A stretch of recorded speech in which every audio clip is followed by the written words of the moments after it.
Hello students, technical study সেন্টারে সবাইকে স্বাগত। আজ আছি আমি তোমাদের সাথে বিসিএস স্যার টেকনিক্যাল স্টাডি সেন্টারের পক্ষ থেকে। তোমরা অনেকেই অলরেডি এলপির ফর্ম ফিল আপ করে ফেলেছো, টেকনিশিয়ান গ্রেড 1-এরও ফর্ম ফিল আপ করেছো এবং টেকনিশিয়ান গ্রেড 3-এরও ফর্ম ফিল আপ করেছো। আইটিআই ডিপ্লোমা বিটেক মানে কিন্তু টার্গেট জব হবে টেকনিক্যাল। যে কোনো ধরনের টেকনিক্যালকে টার্গেট করে চললে যে কোনো ধরনের টেকনিক্যাল জব তোমার হবেই হবে। তো সেটা তোমাকে পজিটিভে আসতে হবে এবং সিস্টেমেটিক ওয়েতে তোমাকে প্রিপারেশনটা নিতে হবে। যাই হোক, একটা কথা যেটা বলার উদ্দেশ্য সেটা হচ্ছে, তো অলরেডি যারা লোকো পাইলট টেকনিশিয়ান গ্রেড 1 বা লোকো পাইলটের ফর্ম ফিল আপ করেছো বা আদার্স আরও অনেক ফর্ম ফিল আপ করেছো, তো সেই উদ্দেশ্যেই কথাটা বলা যে তারা অনেকেই আবার আরআরবি জেইর জন্য প্রিপারেশন শুরু করে দিয়েছো। তো বিকজ আরআরবি যেই একটা অনেক স্টুডেন্টেরই স্বপ্ন, অনেক স্টুডেন্টের ড্রিম, সেই ড্রিমটাকে পূরণ করতে হলে কিন্তু প্রিপারেশন অনেকটা আগে থেকেই নিতে হবে।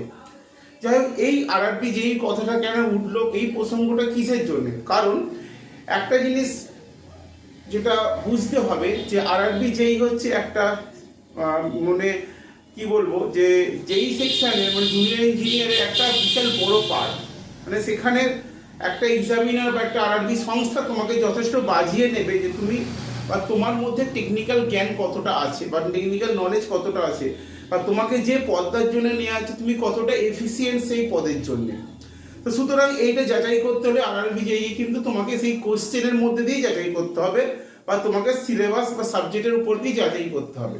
তো সেই সিলেবাস সাবজেক্টের মধ্যে একটা বিশাল ভাস্ট সিলেবাস, যেটা আরআরবি জেই মেকানিক্যাল স্টুডেন্টদের ক্ষেত্রে যারা ডিপ্লোমা বিটেক করেছো বা কামিং আরআরবি জেইতে যারা জুনিয়র ইঞ্জিনিয়ারে বসবে, রেলওয়ে জুনিয়র ইঞ্জিনিয়ার যারা পরীক্ষা বসতে চাইছো বা বসবে, তো তাদের ক্ষেত্রে আজকের ভিডিওটা কিন্তু যথেষ্ট গুরুত্বপূর্ণ। ভিডিওটা তোমরা প্রথম থেকে লাস্ট পর্যন্ত দেখো এবং পুরো ব্যাপারটা বোঝার চেষ্টা করো। যারা এই আরআরবি জেইতে বসতে চলেছে বা বসবে বা মেকানিক্যাল সেকশনের বা মেকানিক্যাল স্ট্রিম থেকে যেসব স্টুডেন্টরা বসবে, তারা এইবারে পিএসসি জেইতেও বসেছিলেন, ঠিক আছে? যেটা আমাদের ওয়েস্ট বেঙ্গল গভর্নমেন্ট পিএসসি জেই হয়, সেখানে বসছিল মেকানিক্যাল সেকশনে। সেখানে কিন্তু তোমাদের যে টোটাল সিলেবাস ছিল টেকনিক্যালের, সেই টেকনিক্যাল সিলেবাসের মধ্যে অনেকটা অংশ কোয়েশ্চেন কিন্তু কভার করেছিল ফাউন্ড্রি টেকনোলজি অথবা প্যাটার্ন মেকিং এবং ফাউন্ড্রি টেকনোলজি।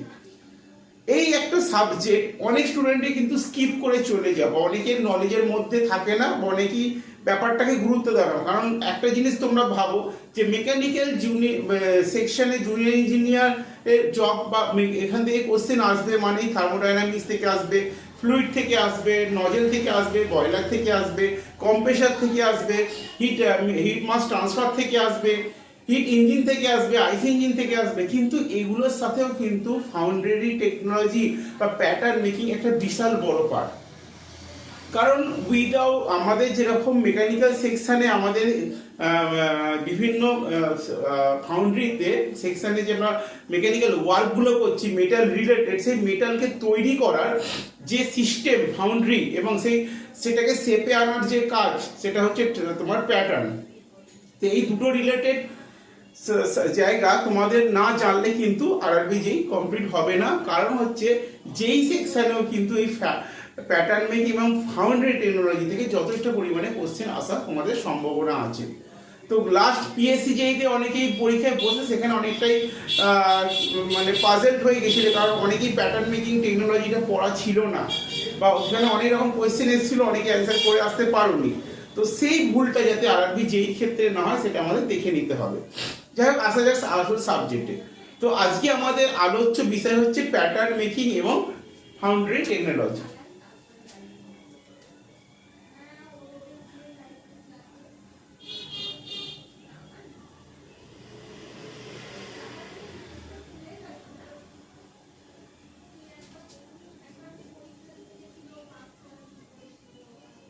প্যাটার্ন মেকিং এবং ফাউন্ডারি টেকনোলজি, এইটা আমাদের কিন্তু আরআরবি জেইতে এখান থেকে কোশ্চেন পরীক্ষায় থাকবে।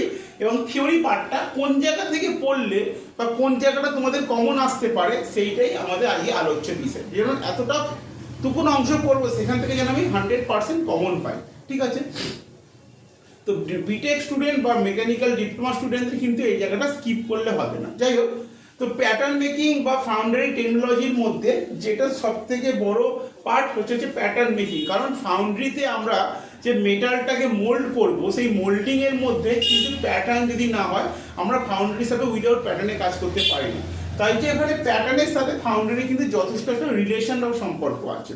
তাহলে আমরা চলে আসি প্যাটার্ন মেকিং এর কোন কোন পার্টগুলো পড়লে আমাদের আরআরবি জেই সহ আরো যে পরীক্ষাগুলো আছে এক্সিকিউটিভ কোটা বা যেই সেকশনে সেই কোশ্চেনগুলো তোমরা কমন পেতে পারো। প্রথমত আমি এখানে কিছু মার্ক করে দিচ্ছি, সেগুলো তোমরা নোট করতে পারো। দেখো, প্রথম হচ্ছে প্যাটার্ন মেটেরিয়ালস। ওকে,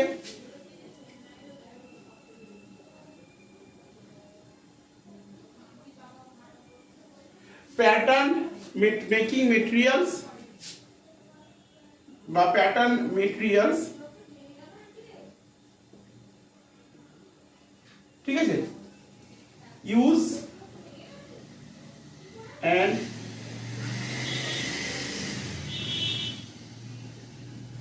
কি বলছে, pattern making materials uses and application, মানে প্যাটার্ন তৈরি করতে গেলে আমরা কি ধরনের মেটেরিয়ালস গুলো ইউজ করি, ঠিক আছে, ইউজেস তাদের ব্যবহারটা কিরকম করব, এবং অ্যাপ্লিকেশন, ঠিক আছে, কোন কোন জায়গার ক্ষেত্রে আমরা কোন ধরনের প্যাটার্ন ইউজ করব, ঠিক আছে। যেরকম হচ্ছে বলতে গেলে আমরা প্যাটার্ন কোন কোন মেটেরিয়ালসে তৈরি করি, যেরকম হচ্ছে উড, ওকে,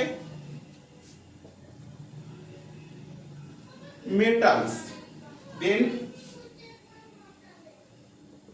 plastic, ঠিক আছে, রাবার,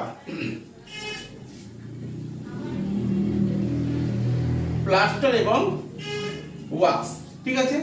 এরা উড হচ্ছে কাঠের মেটেরিয়ালস, মেটালসের হচ্ছে তোমার মেটাল, মেটাল মানে বুঝতেই পারছো, বলতে হবে না, প্লাস্টিকের, রাবারের, প্লাস্টার এবং ওয়াক্স, যেটাকে আমরা ওয়াক্স মানে মোম, ঠিক আছে। এই ধরনের মেটেরিয়ালস যদি আমরা প্যাটার্ন তৈরি করি, ঠিক আছে, তাহলে এই মেটেরিয়ালস গুলো কোন কোন খাতে ইউজ হচ্ছে এবং কেন। এবার এই যে অ্যাপ্লিকেশন কথাটা তোলা হয়েছে কেন, কারণ অ্যাপ্লিকেশন মানে আমি উডের প্যাটার্ন কোন ক্ষেত্রে ইউজ করব, রাবারের প্যাটার্ন কোথায় ইউজ করব, বা প্লাস্টিকের প্যাটার্ন কোথায় ইউজ করব, সেগুলো as a character of work, তুমি যে ধরনের কাজটা করতে চাইছো তার গুরুত্ব এবং তার ক্যারেক্টারিস্টিকের উপর ডিপেন্ড করে আমাকে কিন্তু এই মেটেরিয়ালসগুলো বাছাই করতে হবে। দেন ঠিক আছে, তারপরে চলে আসছি 2 নম্বর। 2 নম্বর হচ্ছে প্যাটার্ন মেকিং টুলস।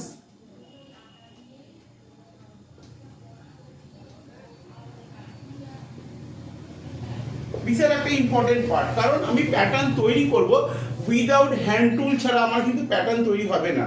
তো সেখানে আমার টুলস মানে হচ্ছে আমি প্যাটার্ন যে উডে তৈরি করব, উডটাকে কিভাবে সেটিং করব, তাতে হ্যামার লাগবে বা র্যাদার লাগবে, বা আমার জয়েনিং গুলো ক্ষেত্রে কি ইউজ করব। তো যাবতীয় এখানে মেটাল বা প্লাস্টিক বা যাই ক্ষেত্রে আমাকে প্রত্যেকটা প্যাটার্ন তৈরি করতে তার নিজস্ব কিছু ইনস্ট্রুমেন্টস দরকার হয় বা টুলসের দরকার হয়, সেটা কিন্তু তোমাকে পড়তে হবে। কারণ এখান থেকে কিন্তু এমসিকিউ আসার যথেষ্ট সম্ভাবনা আছে। দেন চলে আসছি 3 নম্বর। 3 নম্বর হচ্ছে টাইপ অফ প্যাটার্ন, মানে আমরা কত ধরনের প্যাটার্ন দেখতে পাই বা আমরা কত ধরনের প্যাটার্ন ইন্ডাস্ট্রিয়াল পারপাস ইউজ করি সেই ধরনের, ঠিক আছে, টাইপ অফ প্যাটার্ন। সাধারণত আমি একটু বলে দিই কত ধরনের প্যাটার্ন আমরা দেখতে পাই। যেমন দেখে নেওয়া হচ্ছে সিঙ্গেল, আমি লিখে দিচ্ছি,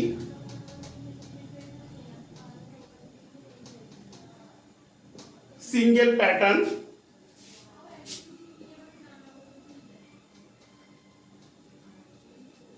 ম্যাচ প্লে। আচ্ছা, আমি একটা কথা বলে দিই, প্রত্যেকটা লেখার পেছনে কিন্তু প্যাটার্ন কথাটা লেখা হবে।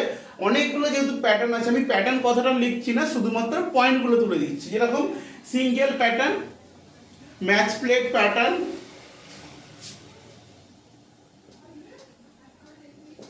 Cock and drag pattern, gated, ঠিক আছে, gated pattern, split pattern,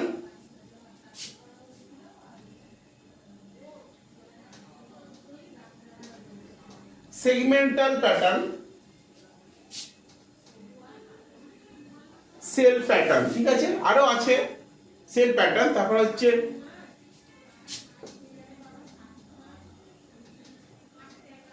built up pattern,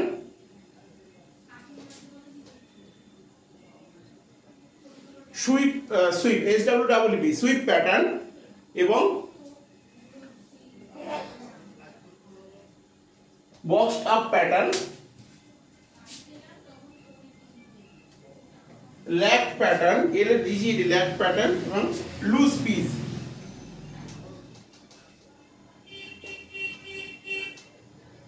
ঠিক আছে, তাহলে এখানে দেখে নাও টাইপ অফ প্যাটার্নের মধ্যে single pattern, match plate pattern, cope drag pattern, gated pattern, split, segmental, shell, built up, sweep, box up, lagged and loose piece pattern. এত ধরনের pattern আমরা পড়বো, আমাদের পড়তে হবে, কারণ উইদাউট এই টাইপ অফ প্যাটার্ন ছাড়া কিন্তু আমরা কমন পাবো না। তাহলে এই প্যাটার্নগুলো কোন ক্ষেত্রে ইউজ হয়, কি কি মেটালসের ইউজ হয়, কেন এই ধরনের নামগুলো এই প্যাটার্নে দেওয়া হয়েছে, এটা ভীষণ গুরুত্বপূর্ণ। অবশ্য টাইপ অফ প্যাটার্নটা তোমাদের ভালো করে জানতে হবে। দেন চলে আসছি প্যাটার্ন মেকিং অ্যালায়েন্স, 4 নম্বর।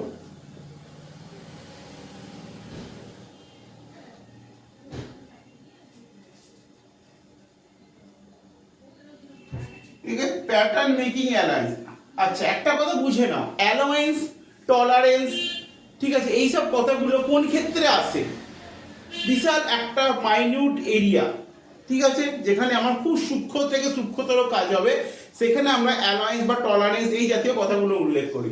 তো প্যাটার্নের ক্ষেত্রে কিন্তু অ্যালায়েন্স কথাটা উল্লেখ, অ্যালায়েন্স মানে ছাড় দেওয়া, বাংলা কথায় ছাড়, যে আমি প্যাটার্ন মেকিং করছি, যে ছাঁচটা বানাচ্ছি কাঠের বলো বা মেটালসে বলো, তার একটা অ্যালায়েন্স দিচ্ছি। কারণ সে অ্যালায়েন্সটা কেন দেব, অ্যালায়েন্স দেওয়ার উদ্দেশ্যটা কি, অ্যালায়েন্স দিলে কি কি সুবিধা আমার পাওয়া যাবে, ঠিক আছে।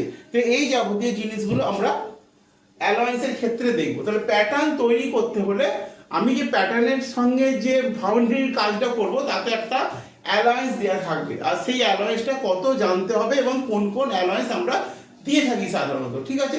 তাহলে এই পার্টটা তোমাদের অবশ্যই পড়াশোনা করতে হবে। তো প্যাটার্ন মেকিং এর অ্যালায়েন্সের মধ্যে যে আমরা যে মেন প্যাটার্ন, ইন্ডাস্ট্রিয়াল পারপাস বা আমাদের কোনো বিল্ড আপ মেশিনিং পারপাস, যে ফাউন্ডারিতে আমরা যে ইউজ মানে দিই অ্যালায়েন্সগুলো, সেগুলো আমি একটু লিখে দিচ্ছি।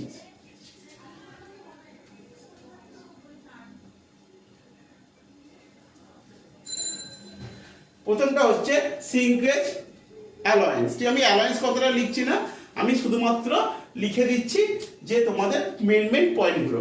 সিঙ্কেজ অ্যালায়েন্স, ড্রাফট অ্যালায়েন্স,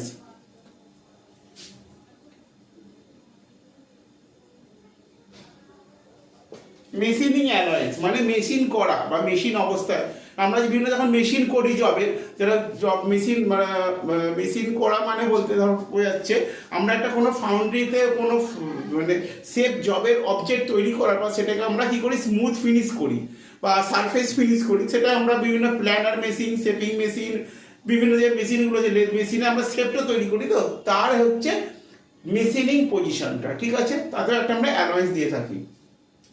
তারপরে হচ্ছে তোমার ডিস্টরশন,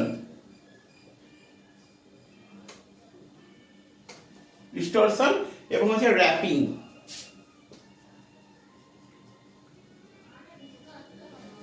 ওকে, এই ধরনের অ্যালায়েন্স গুলো আমরা দিই। এবার মেন কথা হচ্ছে এই শ্রিঙ্কেজ অ্যালায়েন্স কোন ক্ষেত্রে দেবো, ড্র্যাগটা কোন ক্ষেত্রে দেবো, মেশিনিং গুলো কোন ক্ষেত্রে দেবো, ডিস্টরশনটা কোন ক্ষেত্রে দেবো, র্যাপিং কোন ক্ষেত্রে দেবো, এই অ্যালায়েন্স গুলো দেওয়ার সুবিধা কি বা কেনই বা দেবো, যাবতীয় অ্যাপ্লিকেশন, ইউটিলাইজেশন প্রিন্সিপাল, এগুলো কিন্তু আমাদের প্রত্যেককে জানা উচিত, যেহেতু আমরা আরবির মতো যেই এক্সাম পরীক্ষায় বসতে চলেছি। ওকে, তাহলে এখানে আমার মোটামুটি প্যাটার্ন মেকিং অ্যালায়েন্স পর্যন্ত আমি লিখলাম।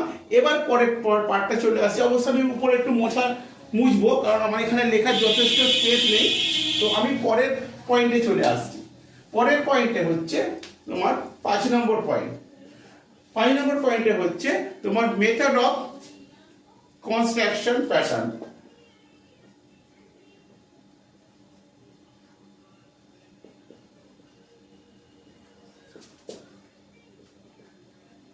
মানে আমি কোন মেথডে কোন প্যাটার্নটা কনস্ট্রাকশন করব, মানে তৈরি করব, সেই পয়েন্টগুলো আমায় জানতে হবে। এটা আমি আর ডেপথে যাচ্ছি না, কারণ কনস্ট্রাকশনের উপর কিন্তু কিছুটা পরিমাণ ইম্পর্টেন্সই আছে, সেটা আমি লেখাচ্ছি না।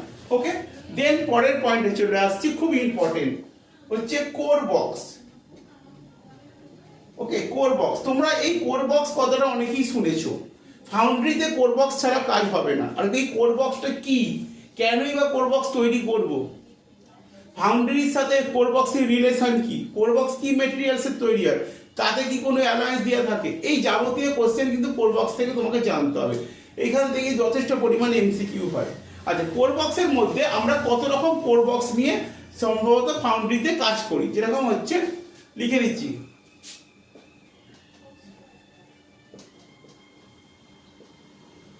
হাল কোর বক্স মানে হাফ, যেটাকে আমরা কোর বক্স বলি, ঠিক আছে। Dam core box, ডিউএপি Dam. Split core box, অনেকেই নাম শুনেছো স্প্লিট কোর বক্সের কথা, স্প্লিট কোর বক্স।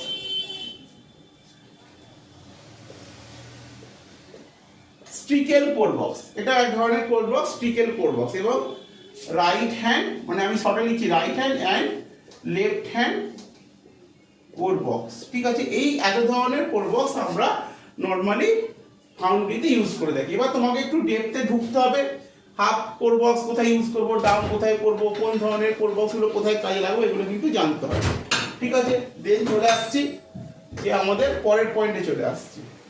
আচ্ছা, এখানে 6 নম্বর পয়েন্টে কোর বক্স হলো। 7 নম্বরে কি, 7 নম্বরে যে বিশাল একটা ইম্পর্টেন্ট পার্ট হচ্ছে 7 নম্বর, কি সেটা হচ্ছে কালার কোডিং।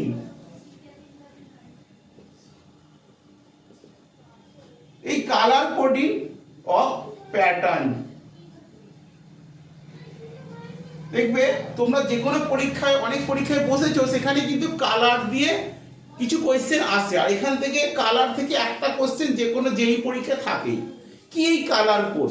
দেখো একটা জিনিস বুঝতে হবে যে কালার কোডটা ফাউন্ড্রিতে কেন ইউজ হয়। সম্ভবত আমরা যে ইঞ্জিনিয়ারিং ড্রয়িংগুলো করি, সেখানে কি করি আমরা, সেখানে ইঞ্জিনিয়ারিং ড্রয়িংয়ের মধ্যে চ্যাপ্টার যেহেতু বিশাল বড় ভাস্ট এরিয়া, সেখানে আমরা লেখালেখি করার থেকে আমরা ড্রয়িং এর মধ্যে সাইন এবং সিম্বল দিয়ে অনেক কিছু বোঝাতে চাই।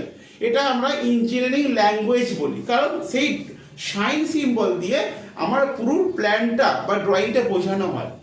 ঠিক সেরকমই কালার কোডিংটাও একটা প্যাটার্নের একটা ভাষা, মানে আমি ওই কোডটা দিয়ে ওই জায়গাটাকে আমি ওই সিস্টেমটা বোঝাতে চাইছি। যেরকম ছোট্ট একটা উদাহরণের মধ্যে বলছি, কালার কোড অফ প্যাটার্ন, মানে আমি যে কাঠের প্যাটার্নটা তৈরি করছি বা উডের প্যাটার্নটা বা আদার্স কিছু, আমি সেখানে কিছু কালার ইউজ করছি। একজন যে প্যাটার্ন মেকার সে জানবে, এবং যারা এই রিলেটেড কাজ করে তারা জানবে ওই কালার কোডটা কি জন্য দেওয়া হয়েছে, বা ওই কোডটা দেওয়ার উদ্দেশ্য কি বা কি বলতে চাইছে। যেরকম আমরা ব্ল্যাক কালারটা ইউজ করি, কেন ইউজ করি, ব্ল্যাক মানে কালো, কেন ইউজ করি, ব্ল্যাক হচ্ছে